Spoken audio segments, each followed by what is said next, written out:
Um, Good afternoon, everybody. I believe you've already seen the three of us a little bit since this morning. We've been asking a lot of questions to the panels, to the panelists, but what we have planned right now is a little different. Before I start, I don't think Mr. Puri needs an introduction. But for all of you in the audience who are not aware, he's recently started the Indian School of Hospitality in conjunction with EHL, which is one of the leading hospitality schools from Switzerland. Moderating along with me, I have Abhiir, I have Danielle, and I have myself. I think I'll let them do their own introductions before I move on to mine. Right, so I've just passed out of school. I was studying the Shri school, Montreux, and now I'm looking to get into college. I'm applying to colleges, and so yeah, interesting phase. My name is Danielle Sharma. I'm a fourth year student from the Institute of Hotel Management, Aurangabad, and I'm looking forward towards my internship with IHCL. And my name is Shreya. I graduated in 2017, and since then I've been working with Hotelivate as a consultant. I'm an associate at the Strategic Advisory Division. So how this panel is going to work out is the three of us are at very different stages in our careers right now. One is just starting out, still trying to figure out his college. One is in the middle of it, and I have recently graduated. I think we have a lot of questions for Mr. Puri as well as the audience, and there are some things that we want to really emphasize on. So Abhi, do you want to start? Yeah. So I think I'll start with the most basic question. So as a layman, like I said, I've just gotten out of school, and lots of me and my friends in my batch are looking at career options. So again, for somebody who knows nothing much about the industry, a simple question I want to ask you is why hospitality? Why would you want students to enter into this industry? Hi, good afternoon. Well, short answer to that is I think we need to define hospitality as an industry first. And I think as an audience, all of us should collectively know that it is not just hotels. The industry of hospitality today encompasses, I would say, 15 to 20 different career choices and options available to young students. And when you think of how the perception is out in the market, in my avatar as an educationist, I spend a lot of my time now going out to schools to talk to students, to counselors, to principals, and the general perception when you think and you say hospitality education, instantly the reaction is, oh, hotel management, that underpaid, overworked industry, I don't think our kids are interested. And then you have to try and demystify the education and the opportunities available. And I think while hotels have principally formed employers in early years, but when you start looking at trends and data today, it's pretty shocking that fewer and fewer hospitality graduates are actually opting directly for the hotel industry, specifically in operations. So I think, and if I were to put the question back to you, if you ask somebody else, I'm thinking of studying hospitality, should I, what kind of response have you got? In fact, yeah, I mean, that's what we were discussing the other day. I think there's a big perception management issue with the industry because unfortunately, even myself, I'm not taking an idealistic stance, but lots of us have an impression of the industry that, like you said, hospitality tantamounts to just hotels. So I think it's really about, where actually when you study hospitality, which are the other paths that opens for you? It's not just hotels, right? By the way, this kid wants to become a politician. He didn't tell you that in his introduction. When I met him first and asked him, what do you want to do in your future? He said, I want to be the Prime Minister of India. Yeah. So obviously I asked him, I said, are you from a political family? And he said, no. Nobody in my family knows anything about politics. And I was trying to understand for myself, how can studying hospitality help him be a good politician? And when you think of it, what our politicians lack most are soft skills, social skills, and life skills, right? So it's a good opportunity exactly. for you. Yeah. So you touched upon soft skills, and you touched upon the fact that when students are just getting into studying hotel management or hospitality management, the perception is, I mean, when I started out, I wanted to become a chef. I had overdosed on MasterChef, and that's why I went into the hospitality industry, that I wanted to become a chef. And then that changed into I wanting to become a GM. And I ended up doing something which is very, very different from where I started out. So I think the perception somewhere is that, you know, hospitality equals to hotels. But what people are now lacking is the fact that, or industry, or even students for that matter, what they don't understand is it is actually business studies. The first year is operations. So I would like to ask you, what at ISH, how are you going to do this? Are you going to do this differently? Are you targeting at doing this differently than what has happened in the past? Let me first try and appeal to the parents amongst you. So I'm sure some of you or all of you who are married have kids thinking in the future. One of the points Shreya said, I must emphasize that do not expect or want or force your children to make choices too early in life. Often when they go into 9th standard, we're already telling them study maths or science or physics so that you have the choice of this, or in 11th what choice to take, or in college what choice to take. If you look at her example, she started off thinking she wants to be a chef. Somewhere in the middle she wanted to be a GM, and today she's a consultant. The opportunity of education of any liberal kind is that allow students to experience and expose themselves to different things and then make choices. In fact, undergraduate education is hardly where you make your choices.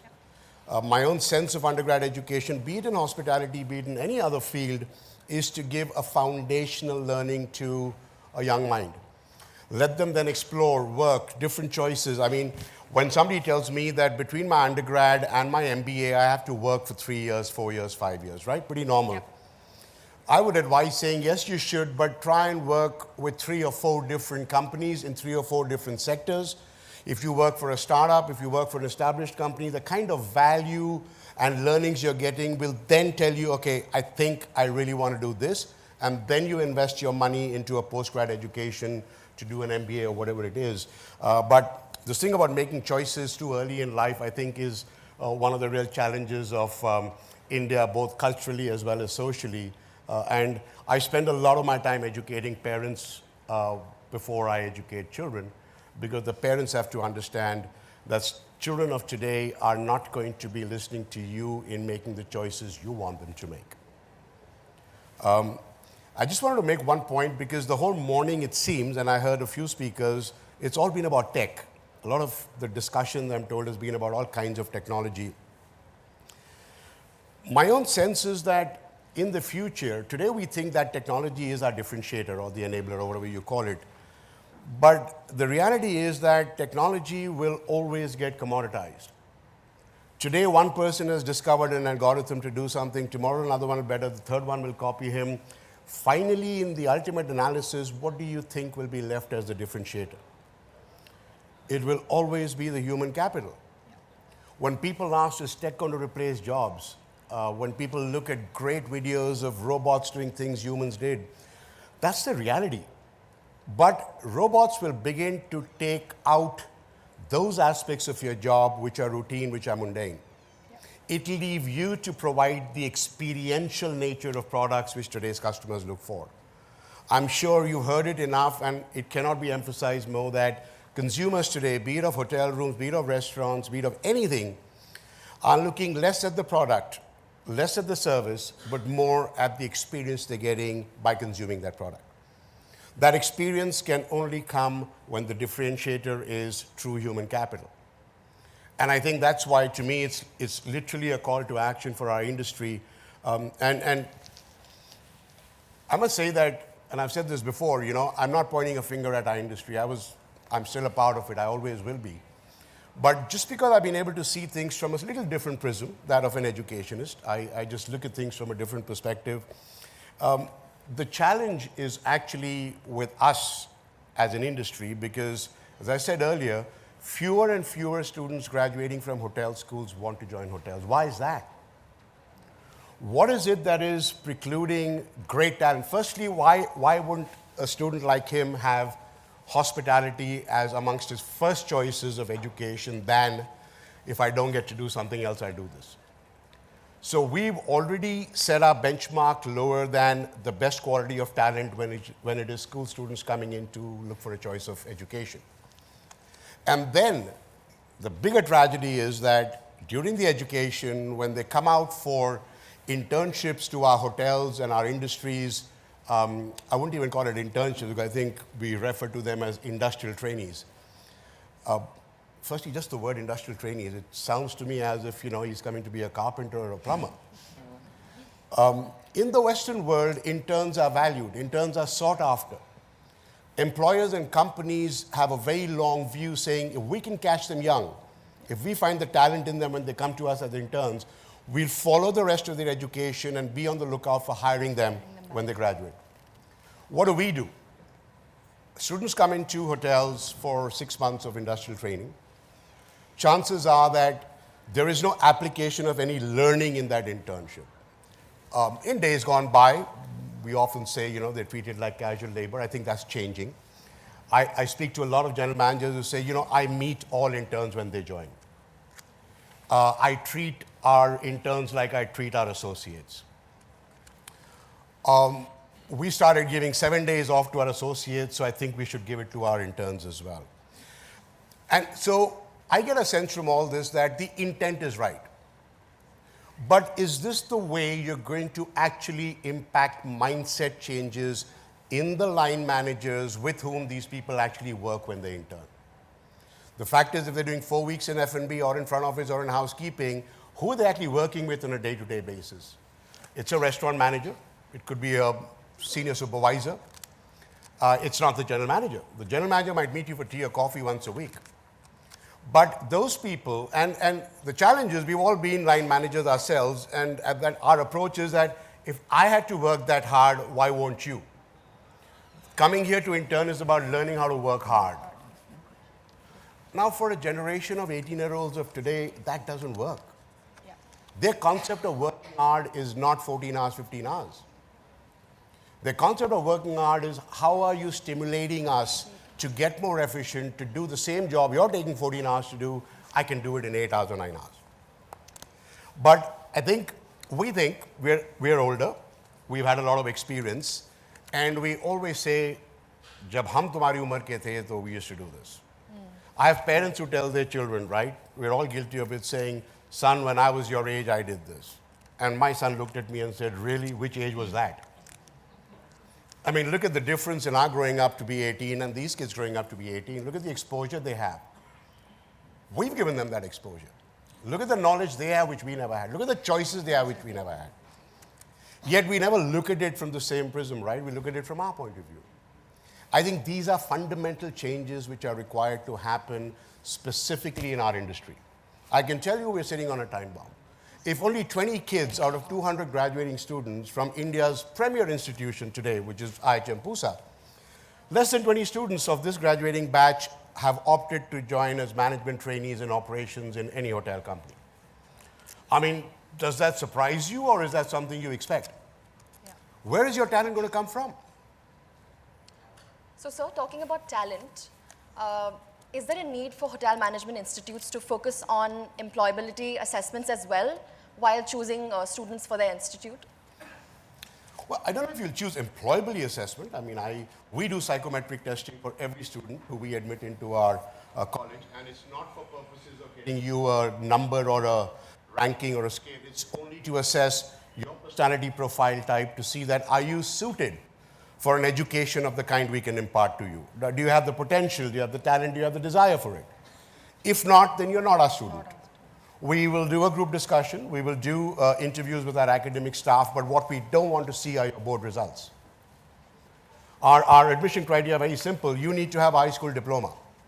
Whether you got 40% or you got 90% is irrelevant. It does not in any way articulate what true talent or potential you have. Our challenge is that up till now, the only way we benchmark our children and young students is what scores you got in exams. And that kind of defines are you smart, are you academically gifted or not. Whereas if you're able to assess a student's potential at the time you're taking them in for education, all I look for is that can the education we provide impact the student positively, make a socially responsible student, create a graduate profile which is not looking for just their first job, but is looking right through their career. Those are the kind of changes, and this transformation is hardly easy. It probably won't happen for the next 5 years, 10 years. But I think as an industry, it's really time for us to take a very hard call on how we look at talent in our industry and what are we doing to excite them about wanting to come in and work in our industry rather than saying that, I'm a general manager, but I work 15 hours a day. So I think that's one of the points that I think we have been discussing. As millennials, we often hear, hamare time pe we used to work 15 hours a day, and the term that millennials are lost or millennials are lazy or millennials do not know what they want is being used a lot these days. As a millennial, I think with the amount of options we have open, we want to try out everything, and that's not technically being lost. And the industry is complaining that there's a lack of talent, but like you correctly said, that till the time you don't give them the exciting opportunities, it becomes very difficult for them to retain that talent. So you have been in the industry for what, 3 decades now? You've been with the Taj, you've been with the Oberoi, you've been with Starwood, you've been in India, you've been in Africa. What do you think, this is the perception that the industry, the way the industry is being perceived. How do you think we can change this then? Change has to come from all of us. It can't come just from any one individual. I would love to, over time, be seen as an agent to help facilitate this transformation, but ultimately, it has to come from all of us. And in that context, I think I would like to just throw this thought to all of you. If we realize when we hire, like as general managers, many of you have pre-opened hotels. So you're looking for department heads. I'm not talking about skilled people coming in. For your director of HR or finance or sales and marketing, you'll still consider and saying, the industry may not be that relevant. These are functional specific skills. Would any of you think about hiring a director of food and beverage or a director of rooms who has no experience in the hotel industry and has not studied hospitality? Give me a show of hands how many of you would even consider that or have done that. Somebody raised their hand there. Just give him a mic. I'll ask you to kind of elaborate on that. The point is, I now realize, again, the luxury of hindsight gives us all a lot of learnings, that as hoteliers, we are insular in that we see most of our career trajectories going from an assistant manager to a department head to a director ops to a GM. And even when we become general managers, we are highly qualified. Why? It's our leadership skills, it's our people skills, it's our management skills, it's all those kind of skills, right?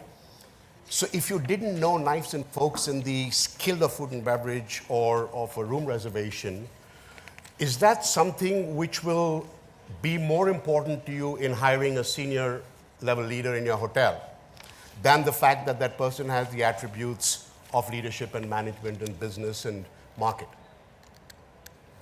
So we don't go out of our industry, and we don't bring people from another industry into our industry. So we've become incestuous in a way in which the talent pool is going to shrink and shrink and shrink further.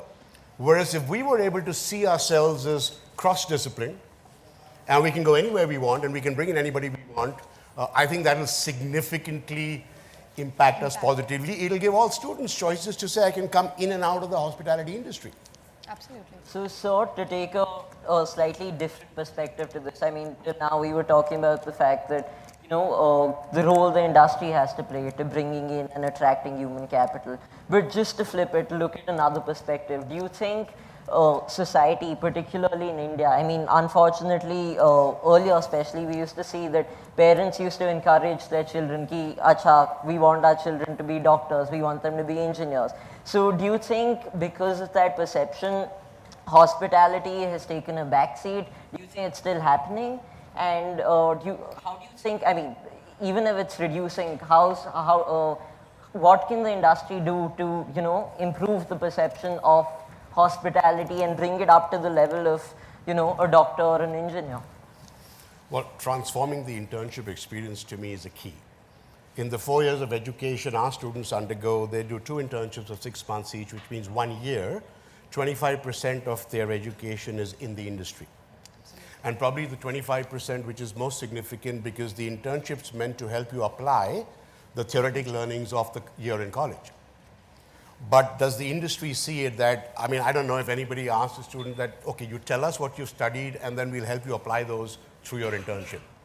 We have established curricula which, whether it's the National Council or whoever tells you that you got to do 4 weeks here, there, and that's really what curriculums you follow.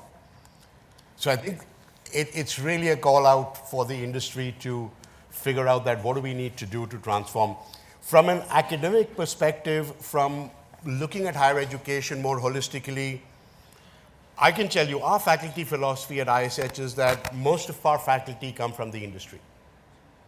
What we've done is we have equipped them by getting them to go and do courses and get certified at Lausanne to be able to use newer tools and techniques of facilitating learning, but the knowledge is theirs.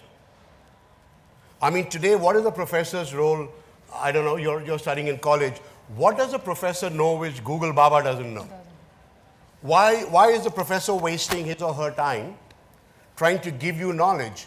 The professor's meant to help you where the knowledge is already there. How can you convert that into a skill, into a competency? How can you build a mindset through that? At the end of the day, that's what the graduate profile should be. A mindset towards whether it's business, whether it's sustainability, whether it's diversity. The skills will come along with it. I went to the Oberoi School. Some of you here, I know, if I think of remembering what academic skills I learned there, I can't remember. But the kind of life skills I learned there, whether it's as simple as how you walk, how you talk, how you dress, how you relate, how you interact, how you build your persona, that's what's been my success through my career.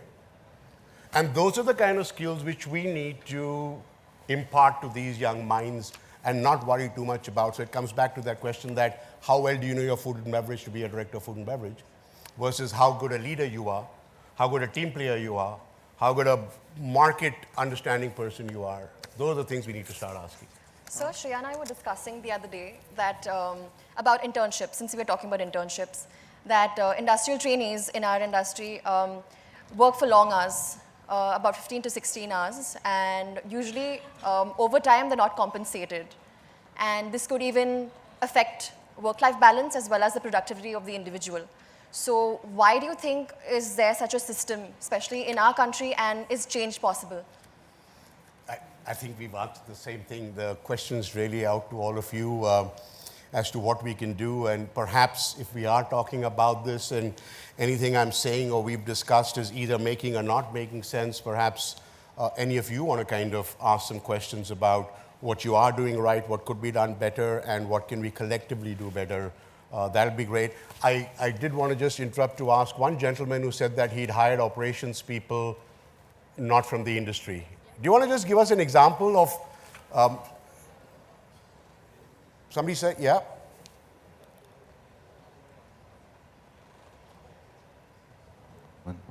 One, two, yes.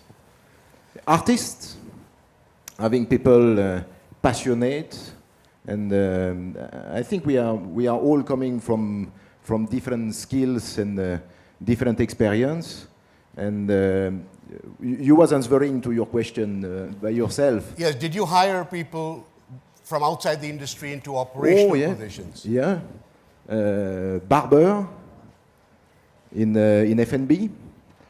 People who know how to talk and entertain people during time.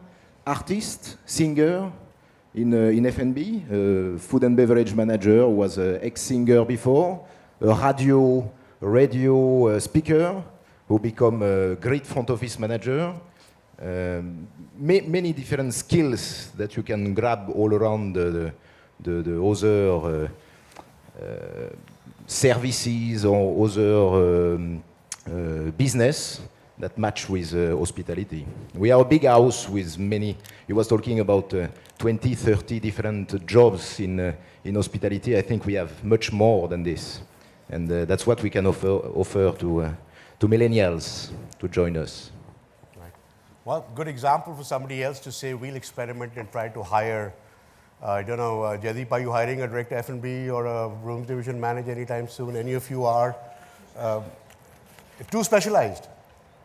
Really? Okay, well, we'll have to have that offline conversation about what's so specialized about F&B that a great leader can't do it. Any other questions from the audience, or we'll come back to you? So, one very interesting thing you had mentioned when we were having this millennial discussion offline, you had mentioned something about how kids these days, people my age, want to work smart and not necessarily work hard. So do you think that's frowned upon in the industry? The fact that kids are not necessarily wanting to put in those 16-hour work days. They want to do, for example, say a 6-hour work day or an 8-hour work day, but they want to work smart, not work hard. So the question is defining what's work hard and what's working smart, right? I use the example with my students in college about how do you study smart versus study hard.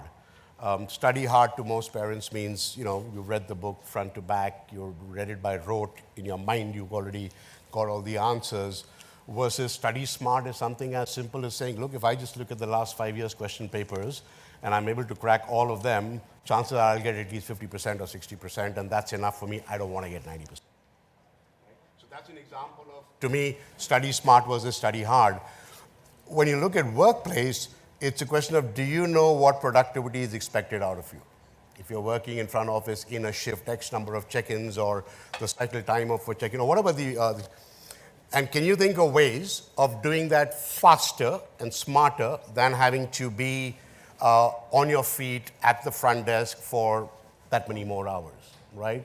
So, and that's where I think technology helps. It enables you, like I said earlier, to me, technology enables you to get rid of the routine and the mundane, which would bore you in any case, sure, and leaving you to interact with your customer face-to-face to truly provide a more unique experience. So what is ISH doing that is different from the other IHMs or other hotel management institutes to develop their students into future potential hoteliers? Okay, well, what we're doing different is we're not developing our students to only be hoteliers. Okay. That's number one. Number two, I think, like I said, our faculty all comes from the industry. And I think that makes a significant difference to the learnings. Like an IHM curriculum, ours is not very different, where the first year is operational. You learn the core hospitality subjects.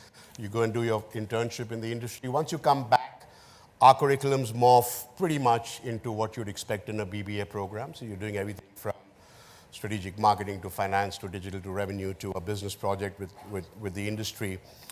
So the question is that between whoever's teaching in another college versus us, we are pulling curiosity and learning from our students. We're not pushing knowledge to them. We follow a very learner-centric approach, not a teacher-centric approach. For us, the focus is much, much more on soft skills, social skills, and life skills. The academic skills happen and are important, but I don't think they make up really what a graduate learns before they graduate. So, I'm taking nothing away from our existing system. I just think that as generations have changed, as your generation's thinking has changed, education, higher education, the importance of vocationalizing higher education, that's changing, and that's the kind of change we are trying to bring in with our education. So we have about 1 minute left, and I think the discussion has become a little serious. So just to end on a different note, we're going to do 10 questions with you. It's a game that millennials love.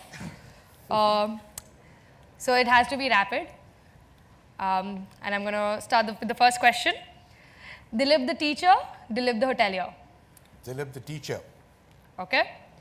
If you had a time machine, would you go back in time or would you visit the future? I'd go back in time. Why?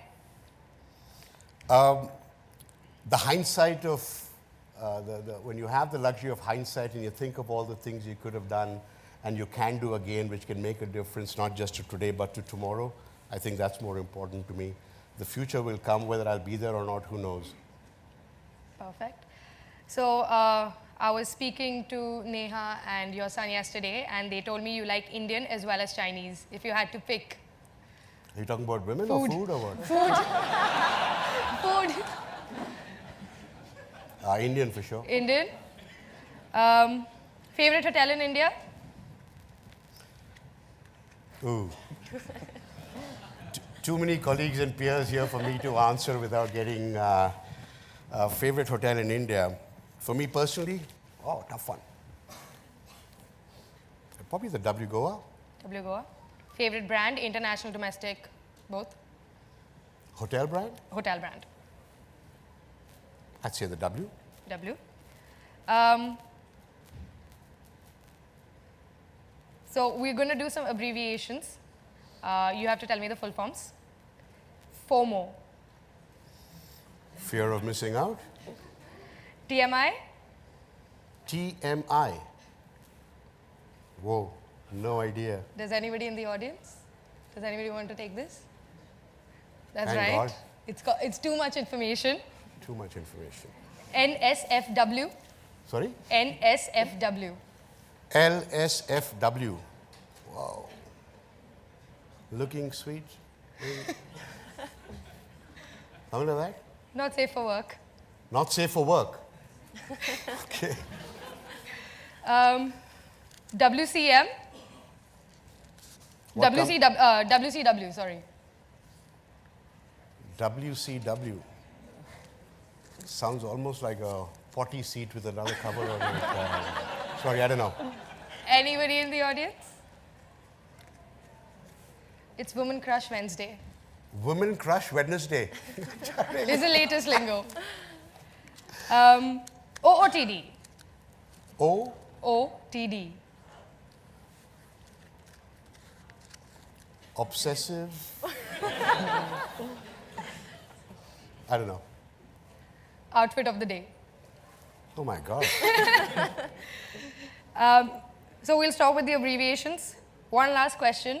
During your operations days, what was the most embarrassing moment that you still, when you're asked this question, you just have that throwback? Ooh.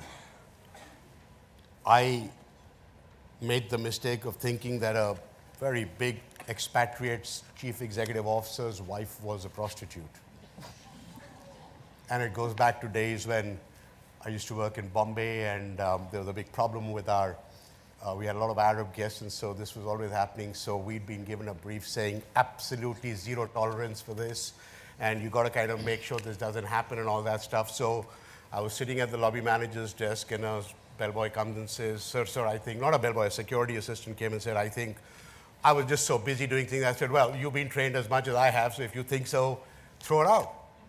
And of course, one realized that it was somebody's spouse, and then when my boss got to know, I almost lost my job. So yes, that was probably the most embarrassing moment. Well, I think we're running short on time. Thank you, Mr. Puri. Thank you, Abhiir, and thank you, Danielle. Thank you. Thank you. Thank you.